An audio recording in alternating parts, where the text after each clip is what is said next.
Friends, आज हम बात करेंगे ट्राइडेंट लिमिटेड के बारे में। और जैसा कि आप लोग देख पा रहे हो दोस्तों कि फ्राइडे के ट्रेडिंग सेशन में ट्राइडेंट में हमें एक अच्छी खासी गिरावट होते हुए दिखाई दी है। तो आज इस वीडियो के माध्यम से हम लोग जानेंगे दोस्तों कि किस वजह से ट्राइडेंट में गिरावट होते हुए दिखाई दे रही है। अगले कुछ ट्रेडिंग सेशन में ट्राइडेंट हमें कहां तक गिरता हुआ दिखाई दे सकता है, आने वाले समय में ट्राइडेंट में हमें क्या तेजी बनते हुए दिखाई दे सकती है या नहीं, या फिर ट्राइडेंट में हमें और भी गिरावट होते हुए दिखाई देगी। तो इन सारी चीजों को हम लोग जानेंगे इस वीडियो के माध्यम से। और साथ ही साथ दोस्तों ट्राइडेंट से रिलेटेड एक बहुत ही इंपॉर्टेंट खबर सामने निकल कर आई है और उसी खबर के वजह से ट्राइडेंट में हमें गिरावट होते हुए दिखाई दे रही है। तो वो क्या खबर है और उस खबर से आने वाले समय में ट्राइडेंट में क्या हमें और भी गिरावट होते हुए दिखाई दे सकती है या नहीं, तो इन सारी चीजों को मैं डिस्कस करूंगा इस वीडियो के माध्यम से। तो वीडियो आप सभी लोगों के लिए काफी ज्यादा इंपॉर्टेंट रहने वाली है, तो मेक श्योर दोस्तों वीडियो को स्किप ना कर पूरा देखो ताकि आप चीजों को सही से समझ पाओ और अपनी खुद की इन्वेस्टमेंट डिसीजन ले पाओ। लेकिन दोस्तों मेरी आपसे एक ही रिक्वेस्ट रहेगी कि चैनल को सब्सक्राइब और वीडियो को जरूर से लाइक कर देना ताकि आपको इस तरह की अपडेट्स रेगुलर बेसिस पर मिलती रहे। तो चलिए फ्रेंड्स वीडियो को स्टार्ट करते हैं। तो सबसे पहले अगर इसके फ्राइडे के कारोबार पर नजर डाले तो स्टॉक जो है ओपन हुआ 36.90 पर, हाई बनाया इसने 37.40 का, लो बनाया इसने 36.55 का। और आप देख पाओ दोस्तों 36.55 में इसने फ्राइडे के दिन क्लोजिंग दिया और साथ ही साथ दोस्तों इंट्राडे में इसमें हमें 4.94% की एक गिरावट भी होते हुए दिखाई दी है। अब दोस्तों आप सभी लोगों को तो ये पता ही होगा कि ट्राइडेंट ग्रुप ने एक एफआईआर लॉन्च किया है,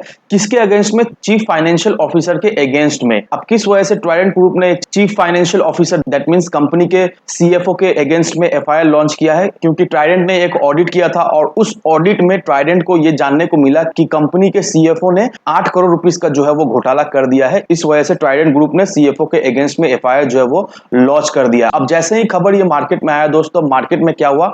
मार्केट में देखा है तो एक पैनिक सिचुएशन क्रिएट हो गया और अब रिटेल इन्वेस्टर्स क्या कर रहे हैं? रिटेल इन्वेस्टर्स जो अभी माल बेचे जा रहे हैं। और दोस्तों ये जो ट्राइडेंट में आपको गिरावट होते हुए दिखाई दे रही है, देखा जाए तो ये कुछ भी नहीं है, ये एक पैनिक सेल होता हुआ ट्राइडेंट में हमें अभी दिखाई दे रहा है। और ये पैनिक सेल आपको देखकर बिल्कुल ही घबराना है नहीं। अब देखा जाए तो दोस्तों ये जो पैनिक सेल आपको होता हुआ दिखाई दे रहा है ट्राइडेंट लिमिटेड में, ये देखा जाए तो आप सभी लोगों के लिए एक अपॉर्चुनिटी है जिन लोगों ने ट्राइडेंट पर इन्वेस्ट नहीं किया था या फिर जो लोग ढूंढ रहे थे ट्राइडेंट लिमिटेड में एंट्री लेने का एक अच्छा लेवल। तो देखा जाए तो ये जो हमें गिरावट होते हुए दिखाई दे रही है, ये एक टाइप का ट्राइडेंट हमें अपॉर्चुनिटी दे रहा है उन लोगों के लिए जिन लोगों ने अब तक ट्राइडेंट लिमिटेड में इन्वेस्ट नहीं किया है। अब दोस्तों मैं आपको ट्राइडेंट लिमिटेड का फाइनेंशियल दिखाना चाहता हूं।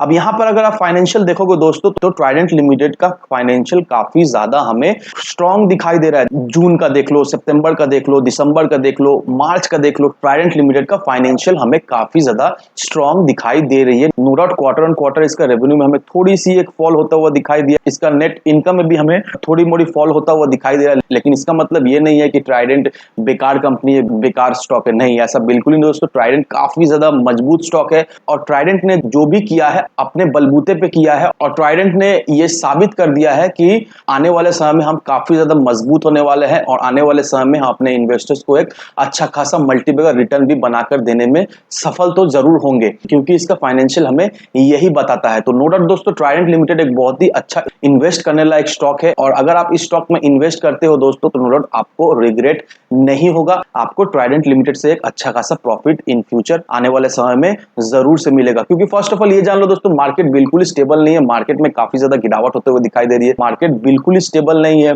आरबीआई भी देखो दोस्तों रिसेंटली अनाउंस कर दिया है कि जो रेपो रेट है उसको उसने बढ़ा दिया है। तो ये सारे चीजें बहुत सारे फैक्टर की वजह से दोस्तों मार्केट अभी हमें इनस्टेबल दिखाई दे रहा है, मार्केट सेंटिमेंट्स बिल्कुल ही अभी नेगेटिव हमें दिखाई दे रही है। और देखा है तो डायरेक्टली इनडायरेक्टली इस सेंटिमेंट्स की वजह से ट्राइडेंट लिमिटेड को भी हमें इफेक्ट पड़ता हुआ दिखाई दे रहा है, क्योंकि ये 8 करोड़ का जो घोटाला है वो कंपनी के सीएफओ ने किया है। कंपनी ने कोई घोटाला नहीं किया है, कंपनी ने कोई फ्रॉड नहीं किया। ये आपको दिमाग में बैठा लेना है कि कंपनी जेन्युइनली काम कर रही है, कंपनी अपने शेयर होल्डर को धोखा नहीं दे रही है। ये जो सीएफओ है जिसने ये कंपनी के अंदर घोटाला किया है, तो इसके वजह से शॉर्ट टर्म में आपको पैनिक सिचुएशन क्रिएट होता हुआ दिखाई दे रहा है, शॉर्ट टर्म में आपको गिरावट होते हुए दिखाई दे रही है। लेकिन इसका मतलब यह नहीं दोस्तों कि आने वाले समय में ट्राइडेंट लिमिटेड और भी गिरता हुआ दिखाई देगा, अभी अपने उसी लेवल पर चल जाएगा, दैट मींस 10 रुपया 14 रुपया, नहीं, ऐसा बिल्कुल ही होने वाला नहीं है दोस्तों। तो अब हमारा मन में यह सवाल है कि ये जो ट्राइडेंट लिमिटेड में हमें गिरावट होते हुए दिखाई दे रही है, कौन सा लेवल तक ट्राइडेंट लिमिटेड हमें गिरता हुआ दिखाई दे सकता है। तो दोस्तों अगर आपको याद हो थर्सडे के दिन मैंने आपको ऑलरेडी बता दिया था कि ट्राइडेंट अगर 35 रुपए के लेवल को तोड़ता है तो नो डाउट दोस्तों ट्राइडेंट में हमें एक अच्छी खासी गिरावट होते हुए दिखाई दे सकती है और ट्राइडेंट हमें 25 से 27 रुपए के लेवल के बीच में जाता हुआ दिखाई दे सकता है। और अभी जिस तरह की माहौल ट्राइडेंट में हमें बनते हुए दिखाई दे रहा है और जिस तरह से मार्केट में हमें गिरावट होते हुए दिखाई दे रही है दोस्तों, कहीं ना कहीं मुझे ऐसा लगता है दोस्तों कि काफी ज्यादा चांसेस है कि ट्राइडेंट जो है वो उस लेवल तक हमें जाता हुआ दिखाई दे सकता सकता है, लेकिन उस लेवल पर ट्राइडेंट तभी जाएगा जब 35 रुपए का सपोर्ट लेवल को ट्राइडेंट तोड़े। तो अगर आप सोच रहे हो ट्राइडेंट में फ्रेश एंट्री लेने का, या फिर जो लोग अपॉर्चुनिटी मिस कर दिए थे ट्राइडेंट में, जिन लोगों ने इन्वेस्ट नहीं किया था, तो अभी देखा है तो आपको एक अच्छा मौका मिल रहा है। आप चाहो तो इस लेवल पर भी इन्वेस्ट करके रख सकते हो, या फिर थोड़ा वेट कर लो। ट्राइडेंट में हमें और भी तो गिरावट होते हुए जरूर से दिखाई देगी, तो उस गिरावट में आप खरीदारी कर सकते हो। या फिर जो लोग हायर लेवल पर ट्राइडेंट को खरीद कर रखे हो, तो उस लेवल पर आप जाकर एवरेज कर लो, वहां से आपको एक अच्छा खासा प्रॉफिट तो मिलेगा ही मिलेगा। तो इन सारे फैक्टर को कंसीडर करो दोस्तों, उसके बाद ही आप अपना एक इन्वेस्टमेंट डिसीजन लो। लेकिन दोस्तों मेरी आपसे एक ही विनती रहेगी, विदाउट एनी डिटेल रिसर्च के बिना कहीं पर भी इन्वेस्टमेंट ना करें। वीडियो अगर आपको पसंद आए तो लाइक से सब्सक्राइब जरूर करना। तो चलिए फ्रेंड्स, मिलते हैं हम अगले वीडियो में।